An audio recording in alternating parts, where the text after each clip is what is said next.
Hi everyone, please join me in welcoming all these three fabulous panelists here. So our third panel today is called From Screen to Stage, AI Film and Performance.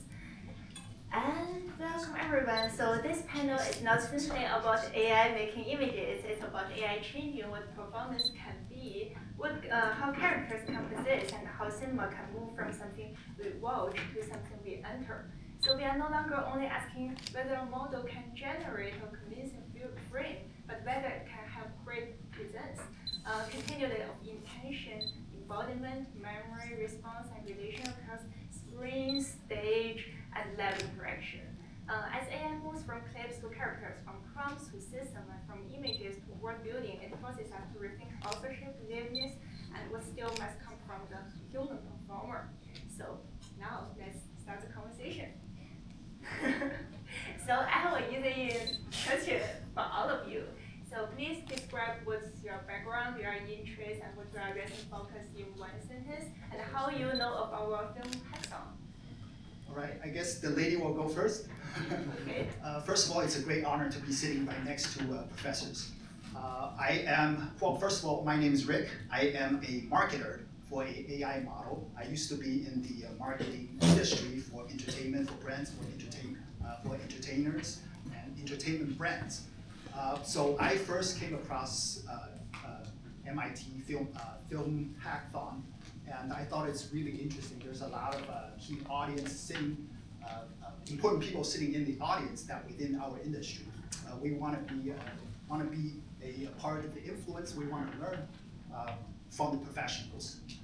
So we became a creative partner of MIT Film Hack event, and we have been the reason we want to be here is to have some of the content creators and users to use our tool, break things, and let us know, what can our model do and cannot do, and hopefully learn from the experience and the feedback, and then improve our model, and then hopefully produce a better model for the content creators and everyone here who will benefit from it. So that is kind of the first initial reaction.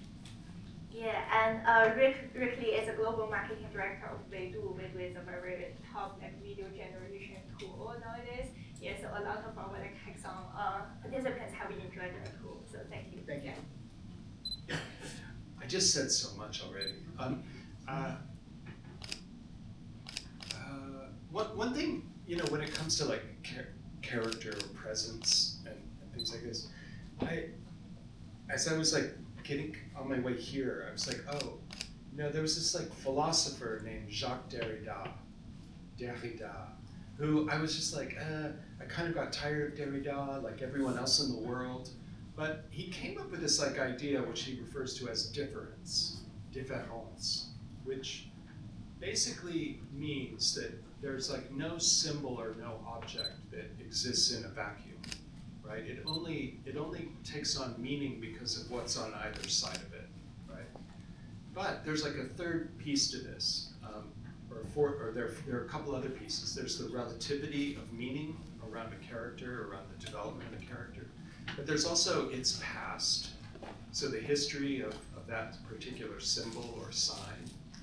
And the most important one, I think, is that I never understood previously to the last few years, that I've only started to understand, is that the future also haunts a sign, right? That meaning is never stable, that it continues to evolve. And so watching all of the AI films, I was like, oh wow, the future is kind of haunting all of this stuff. It's all still becoming something else. And I think that's an interesting comment about presence, because no actor on stage is ever just one thing, right? They're always becoming something else, or they've always already become something else. And so difference, that's my takeaway. Philosophy. That's so cool. I was happy that you went before me because I still didn't understand the question, but now I do. So that's great. Well, thank you for the invitation. Thank you about that. I mean, I mean, there's an interesting kind of like Derrida is interesting, Lacan is also interesting, like the mirror stadium, you're probably familiar with it, like kind of like I develop identity through the gaze of the others, through kind of my likeness in the mirror, which is like the closest, I suppose, that we have to like immersive experiences.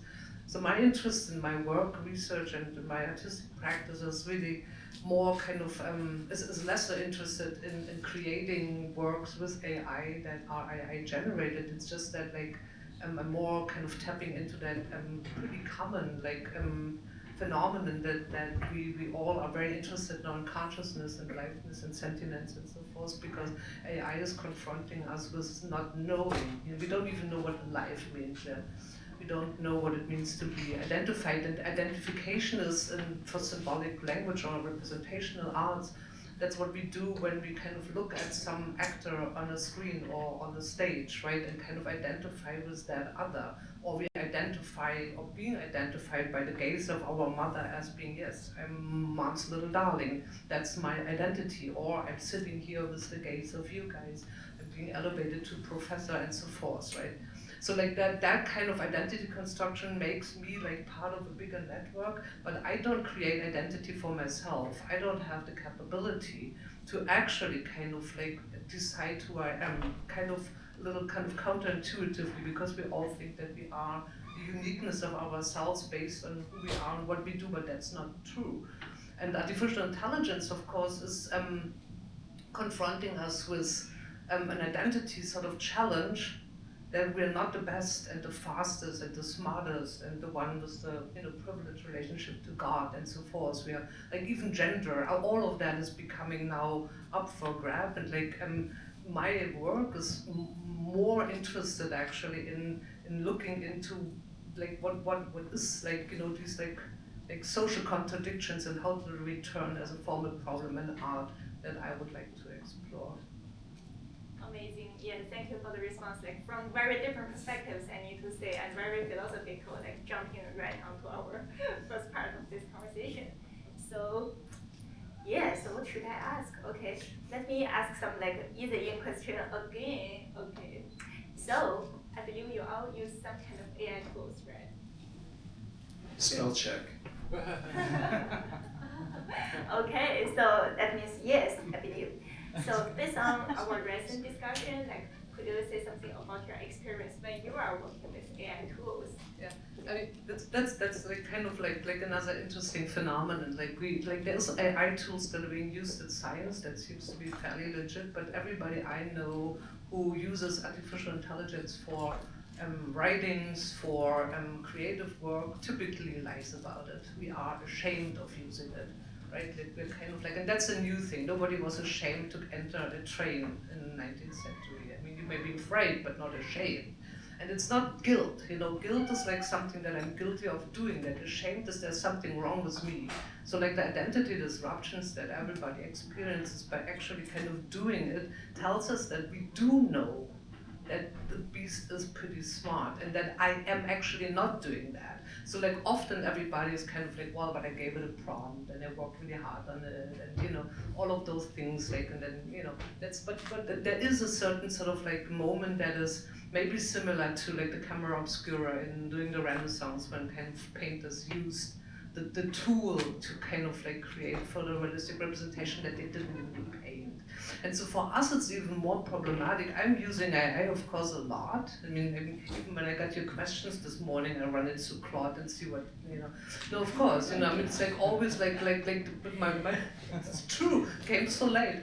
And they, and like write a grant and use your proposal and now have a marketing concept in 150 words. Oh, that's Claude doing for me for sure. But other than that, I'm not using AI for image generation. I'm not using AI for filmmaking or anything like that. I really think that like the reason why we actually create arts is like that we want to find out something about us as humans. And I'm grateful and I'm learning with Claude. I mean, I'm capable of doing projects that are technically so challenging that I couldn't have done them like 5, 6, 7 years ago. But I'm under the impression that people are mostly ashamed. I see. I think this is like such a great point. It's like people are like, oh no, I did work really hard on a prompt. On a prompt. And the prompt, exactly. Right. Okay, so one of the things that I have seen used a lot, like it's like in my classroom a lot, and a lot of faculty at MIT and everywhere else are freaking out about students using AI and so on. There's like less talk about faculty using AI, and there should be more talk about that. But recently, like I think of a concrete example, because a lot of the multimedia performance stuff that we do includes what I'd like to refer to as cable salad.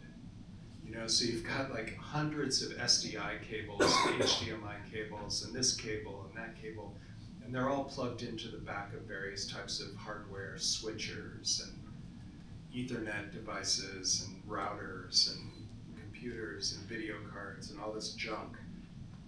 And it's sometimes like hard to figure out what needs to go where. And so I in my career have spent hours and hours and hours just trying different patches in order to get something to work.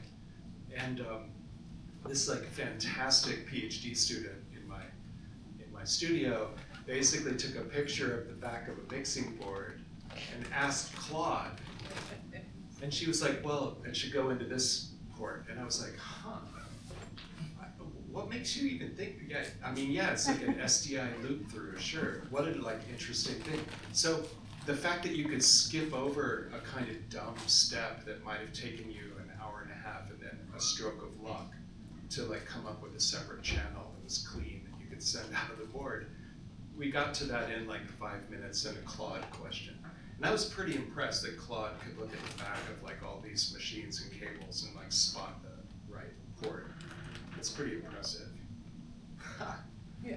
And so then we could get on to more interesting questions, right? Because in a way, like, who cares what the cable comes out of, actually? I do have that experience, you know that. With me? Yeah. Thanks. Secret. So I've been using a lot of AI tool for my daily work and just daily life. I have two separate feelings. One side is super frustrating, and the other side is super surprising. I'm surprised about AI tools are being developed so quickly. Their response, their knowledge, their fast responses are so impressive. But on the other hand, they don't have the human touch. Sometimes they don't interpret your message or your prompt correctly. That's the frustrating part, especially when your conversation gets too long. What you talked about previously has already been lost in the context. You have to kind of reframe your question again to kind of get your AI tool back to your track. So that's kind of my experience or feedback using AI. And I see there's a lot of anxiety among users and among general populations that people have to learn different AI tools. And there's even a course about prompt engineering. But I do think that the prompting is a phrase, is an interface that will soon be obsolete in the future. So I also want to kind of tell everyone, do not panic. AI is a tool. AI is something we can leverage. It's helping us, not here to destroying us. So yeah, that's kind of my take. Well, what do you mean there's no prompt? Yeah. Like I'm thinking, or So it will just know what we want. So I think in the future, what we want, how do we the interface between us and the AI will be upgraded from typing a simple prompt or command to the AI, that we can actually send our thoughts, and we can use our other. There's also Neuralink using brain signals to kind of controlling things. So I don't think we're there yet. There's a long way to go. But prompting typing on the keyboard and telling AI what to do, I think it's a kind of transitional phrase that we are experiencing right now. But in the future, I think it will be a lot more different. I don't know how far the future will be. It could be 10 years, 3 years. It could be 20 years. 2 months. Hopefully, I don't know. That seemed like a little quick. I mean, this makes sense to me because everything else has followed the general like flow of science fiction. You know, it's pretty much the same in a way, but none of them end well.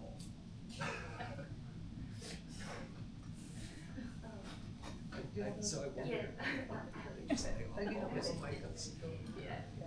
Yeah. So I just want to say like we have very different perspectives like from humanity. So we are very concerned and very restrained and very serious about the academics. We have some like physical practice like in professional theater. So we are dealing with these like real life like materiality things, and also we have this like digital like base like pixel things. So we are from very different domains. I need to say that that's the first thing. So that leads me to another question so maybe our approach, our perspective towards AI is really domain specific in some ways based on our previous experience. So it's like you're like pretty serious with AI because you are trying this like right in your domain in some ways, like because you know this domain really well, you are really the top scholar of it, so you feel like ashamed maybe, or you are describing like some people are feeling ashamed because you know exactly what will happen and you don't want it to like hallucinate and disrupt your thinking maybe in some ways.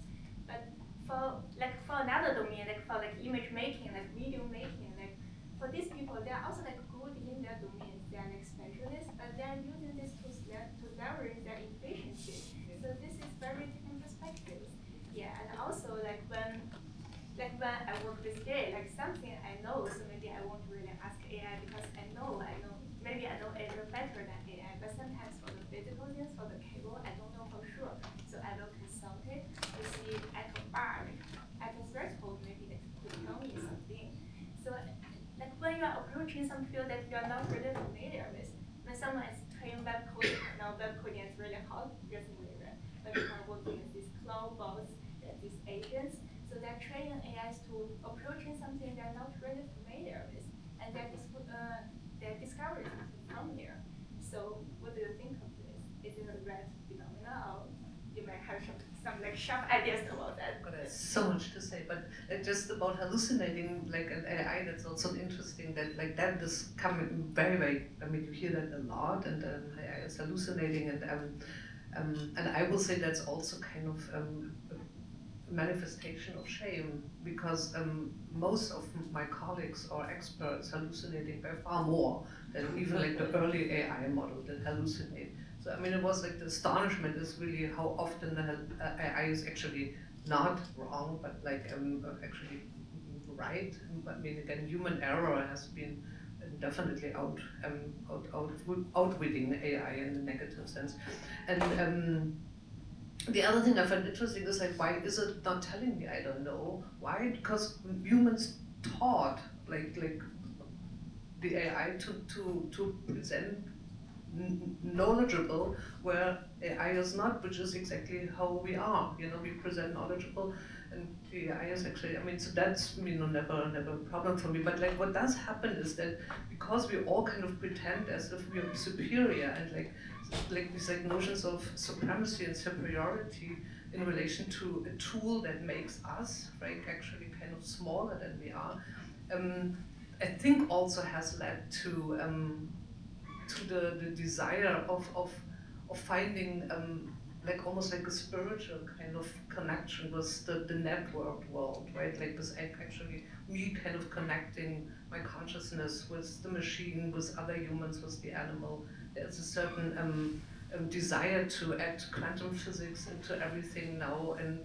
prove that there is no past, no future, and no reality. And that's all true to some extent, but I think it also speaks to the desire to mourning the loss of the self as like a position of supremacy to an identity that is part of a bigger kind of cosmic network that elevates me again to like a livable size. Yeah.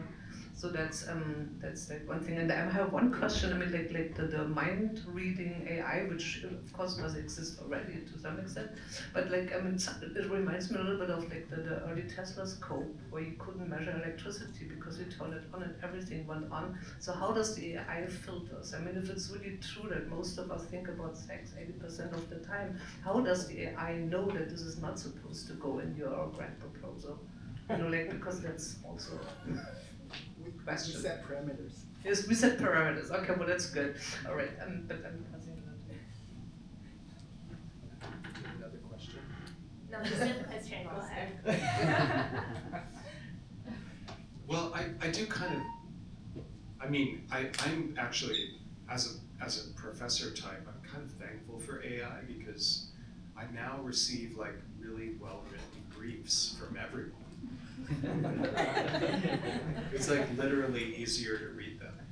So I actually, I'm cool with that, actually. I think that to the extent that I'm making use of it in my work, I'm really just like, I'm really excited to like try out some models actually that I've been hearing about, including yours. And yeah, like I'm interested in trying some new things out because I think that figuring out how to sort of get our arms around this, you know, around the technology at any given moment, such that it can be expressive in a personal way, is really important to me, or it remains important to me. Maybe it will stop being important, but for right now, I prefer that because otherwise I expect it to express me for me. And so, yeah, so I'm just kind of interested in staying in the game. Yeah, so can I follow up quickly on Jay's response? Like when you, like when in your presentation, like just previously, like we saw you using like all kinds of technologies like AR, VR, all the old technology of camera, right? So, but you talk a little bit about AI, but just a little bit. So could you say more about it? Because I know there are other projects that you have done with AI, like Panelists, right here in MIT, like you use video technology, like the remote sensor, like AI sound synthesis technology, and also in the human dream, yeah, we had some other like LLM, yeah, large language model things. Yeah. So what does it mean, like bring AI to theater? I mean, you are really a pioneer of this, so give us some like physical examples of your thoughts on that. Well, one of the things that I'm really interested in I guess developing still has to do with access, and because it's like in order to make these like big media-rich productions, you have to have a lot of equipment, you have to have a lot of gear, you have to have a studio to test it in, people who know, it's like it's a little bit, it's still extraordinarily elitist, you have to have a lot of means to make this stuff work. And so Anna mentioned a project that we worked on together recently, which is this like 6.5 hour long Chinese contemporary drama that sort of follows an aspect of Chinese diaspora, but it's also basically someone's life passing before their eyes, right? So sort of like at the end of their life. And in order to manage a 6.5 hour drama with like hundreds of locations, right? From a sushi restaurant to a French apartment to a chateau to a lake to a et cetera, to a boat, to et cetera. We worked with a large language model, and again like a sort of touch designer, stable diffusion, disguise server situation to create a 360-degree live cinema structure, so that we could dynamically generate backgrounds behind characters who were being filmed, and so no green screen, no tags, just like a kind of rudimentary machine vision situation where the camera was recognizing what a person was and what their outline was. And then putting the live feed into a different sort of dynamically generated background, motion background. So it was kind of like a poor person's version of the Mandalorian, I guess. It was like a halfway to a virtual production environment, you know.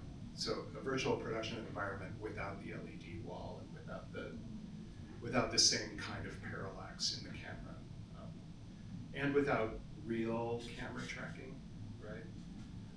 Which requires a slightly more controlled environment than the average theater, right? Where you have like constantly changing lights and moving lights and people who are like not exactly predictable. And you know, like the interesting thing about theater generally, for me, and live performance, for me, and again, this is for me, is that unpredictability matters, right?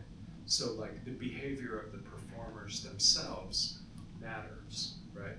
Like it's fun to watch actors acting and reacting in real time to crazy events, right? Where like we know that their instincts are taking over. You can't take your eyes off of that kind of thing because it's engaging in a way that grabs us physically as people. And so sometimes when you flood a production with technology, the action slows down. It becomes predictable, it becomes too controlled, it becomes too not like life, right? Not like life. You know, because it should always feel a little bit like you're just like watching people in a train station and there's like something crazy happening, right? So I kind of like am constantly hoping or constantly working to make sure that the technology is more live than reality in a way, or that it's live in a way that like creates unpredictability, creates an environment where you're gonna have to like keep watching or you're gonna miss something, right? Because otherwise you get ahead of it and then everyone in the audience literally falls asleep.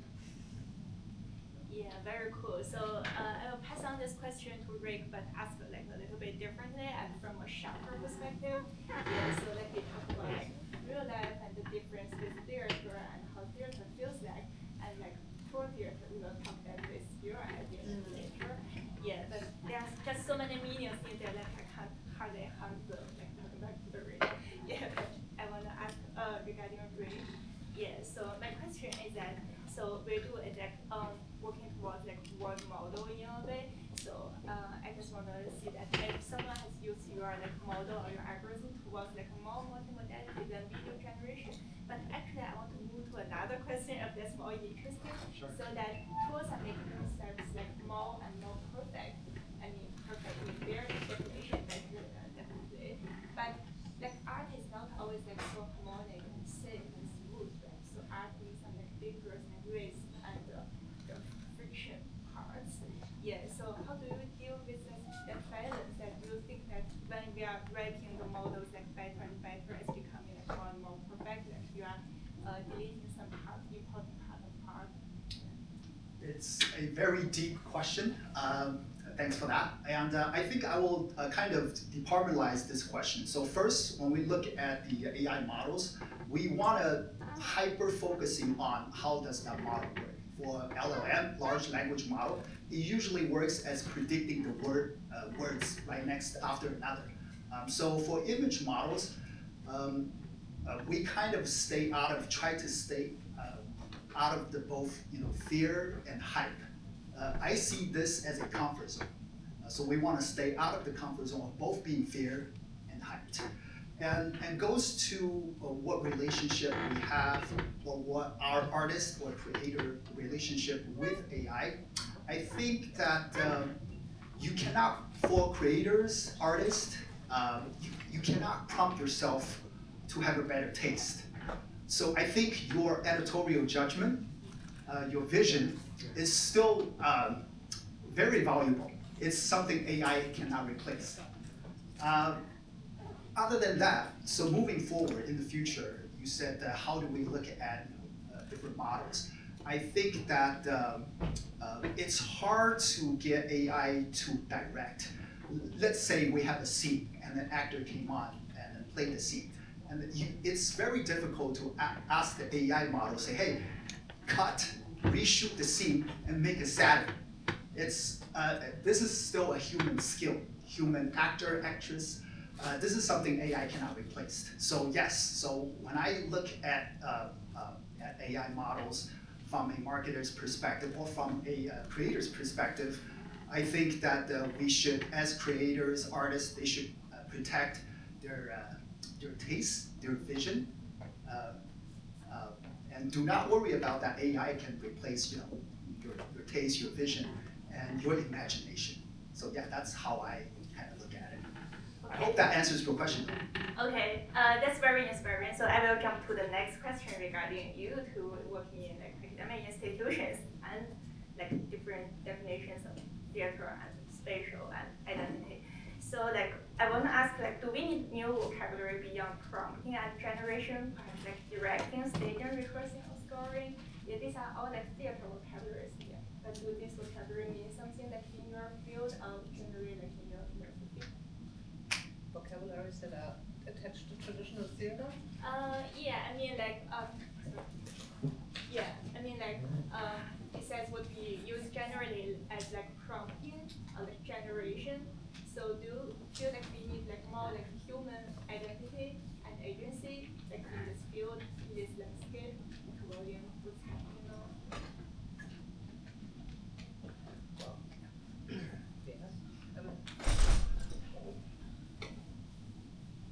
I was earlier thinking when you presented, when you started your presentation with the 1966 artworks from, and you were kind of like had mixed feelings about that you're repeating certain things, and like yeah, and I think I kind of immediately understood what you were saying, and like that ties a little bit into your situation. I think the 1960s in so many ways started a discourse that got disrupted but not concluded. Yeah? So that's like all the questions on participation, on equal rights, on civil rights, and so forth, and those kind of discussions, I think, have to be kind of have to be in the arts, and with human participation also. Again, your example was the actor on stage. The actor on stage is a human, obviously, but it's also a human that depends on observation. If there is no audience, there is no theater, and it's a role-playing game. I have a different question here. Sorry for cutting in, but Peter Brook said when someone walks through like a blank space, like an empty space, there, this is theater, this is performance. Yeah. Yeah. I mean, I think like the what Brooks is referring to is the suspension of this belief that you don't have to have a set or realistic to see that this is a pool and everybody's swimming. But I don't think that he kind of did not think of the audience, and if so, I would disagree. There's a difference between acting and role playing. And role playing is like what we do as humans from very early on, like babies do role playing always like a head more than you are, and that's still what we do. We're role playing in everyday life at all accounts. That's like how we sort of like test the waters, right? But that's like a personal development. That's not like how I create my identity. It's kind of like how I expand my boundaries. And I think we do believe we need that moment of like being seen. As much as the actor needs to be seen, we need to be seen, and we need to be seen not on a screen. Also, I do believe that it's possible to have deep emotional relationships with an artificial intelligence, but we still kind of need that confirmation from another human to be a human. I mean, there may be also kind of a world where like humanity as we are right now is not who we identify. Like when a certain whatever tech bros already kind of don't, like they already kind of feel that they're like a hybrid of a transhumanist whatever like character, and so maybe that's, well, you know, it's one way of looking at it, right? But yeah, so that's my too long answer, I guess. Thank you. Another like side project that I hope that I can kick off one of these days. Maybe there's a collaborator in the room, which would be great. Let me know. is not so much about creating like sort of AI performers, you know, but actually, I would love to teach an audience of robots how to have taste and how to think, you know, basically, and then have like a stand-up comedy contest, but where you perform for an audience of robots who would either laugh or not laugh, or but who, you know, but like what you would train that model on is like a little bit up in the air, right? But like on the history of comedy, basically, and then why, I don't know how you do that. I was just thinking, you know, because the audience is a really important question. It's true, like Brooke was talking about one thing, that the audience was always assumed. But an audience of robots interests me more at this point than an audience of than an audience of humans watching robots. That's true. Yeah, I'm kind of interested in the opposite. Yeah, very interesting. So when you say that you want to teach robots about the taste, it really jumps to my next question then. So that if you want to teach AI something, would you really want to teach it? Yeah. So. I want to teach AI how to draw the line. When I say that, meaning nowadays we are constantly debating whether or not it's created by AI. Is that a fake or is that not fake? I think nowadays AI kind of gave us a prosthetic imagination. So I think the questions sometimes we're asking is that created by AI or is that created by human? As earlier we were watching those films. Those films are obviously created by a human, but it's also true that it's created by AI. So I think we want to ask the AI to differentiate origination and accountability. So I think there's a difference between origination and accountability. In nowadays and age, I think accountability is more important than origination, because everything created by AI is originated somewhere from the data we fed to the AI. So yeah, that's I wanted to. If you ask me questions about what do I want to teach AI, we want to teach AI about accountability. In a way, we kind of want to emphasize or reinforce accountability on ourselves when we are using AI to produce stuff. So yes, that's something I think it's really important in the nowadays in this age and era. I can't. So I have two things.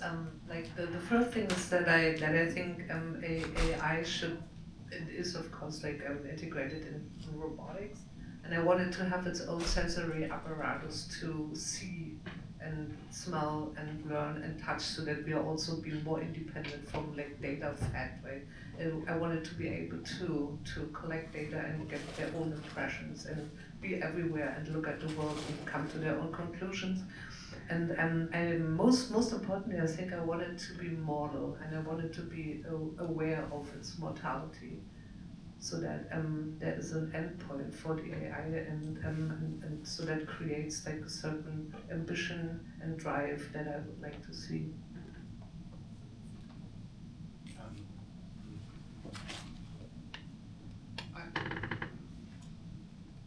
I think that like accountability is a challenging one for me. It's very challenging. It will be. I look forward to you solving this because it's a challenging one.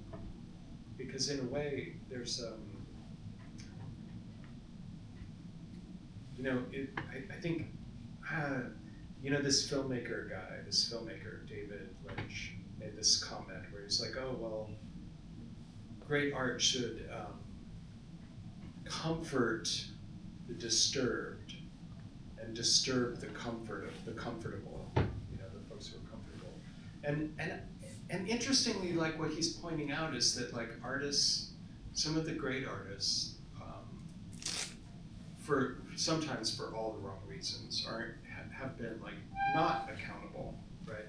So they're like the point has something to do with breaking the rules or going too far, especially the ones who go too far for what are actually the right reasons. You know, I'm thinking of people like Caroline Schneemann or Valley Export, the great Austrian performance artist.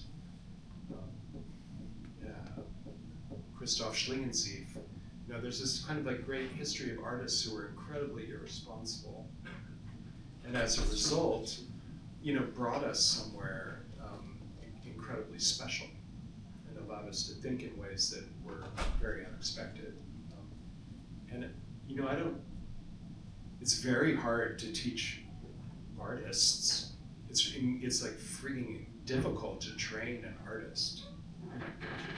And the idea of training an AI to be an artist, I don't know. Maybe it will be easier. But you know, I think of this, I was thinking, as you were speaking, I was thinking of this guy, Christoph Schlingensief, who did this hilarious thing. He was invited to put something in a time capsule, right? You know, like they're gonna seal it, it's like on national television in Germany. He like shows up and he's got a piece of wood with a hole drilled in it. And he's like, just this dumb piece of a board with a hole drilled in it. And he puts it in the time capsule with all of these important objects.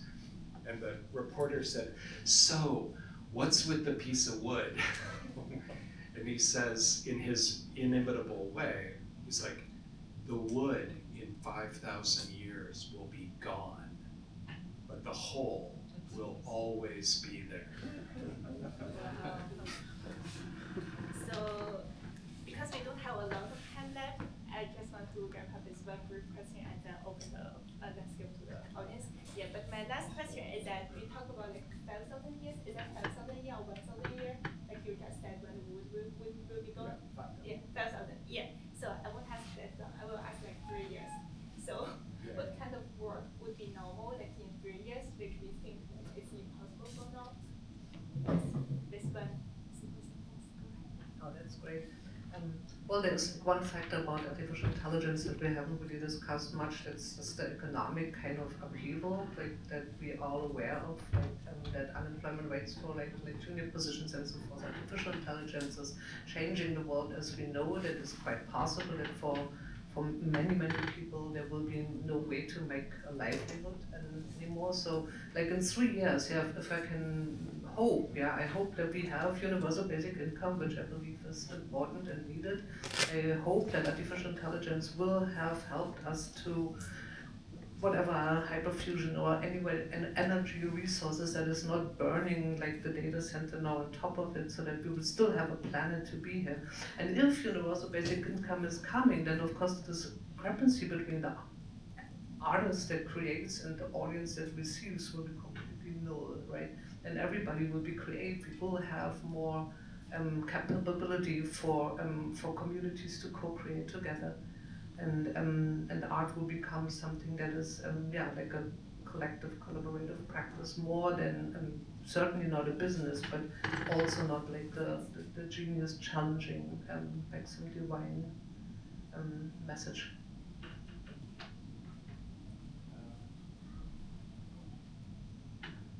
You know, I'm stumped on this one. I really, literally don't have a good answer. I kind of feel like we barely recovered from, you know, a serious problem a few years ago, right? That happened during COVID that was also social. We barely recovered, and like now we're facing like, I mean, look, we're at war right now. Like, we are actually at war. And universities are closing everywhere. You know, like I think places like Hampshire College, which was like a really unusual place, right? That was like really focused on very independent, creative approaches to learning. It was like gone, like doors are closed. So I think that, you know, artwork needs to be less responsible and more like willing to take risks and able to survive a risk, right? Because surviving a risk is different from taking a risk. And that's one of the things I hope for, riskier artwork that makes us open our eyes. So I want to talk about things that everybody's facing. So we see a lot of AI slop on social media. So a lot of people are thinking, hey, AI is destroying our attention. AI is destroying our artwork or content. So what I really wanted to see is that in the future is that AI kind of closed the gap between mediocre creators and top creators. All of a sudden, we have aesthetic floor raising overnight, while the ceiling is still a human problem that we have not yet seen. It's kind of creating a gap between the floor and the ceiling. So what I really wanted to see is that artists, creators, professors are raising the ceiling as high as we can, and the aesthetic floor rose by the AI are having to catch up with that. So that's what I really wanted to see. Thank you all. And yeah, sorry, because our chair just warned me that we don't have any time left. So maybe the audience could catch these panelists afterwards and ask questions. But thank you so much for doing it.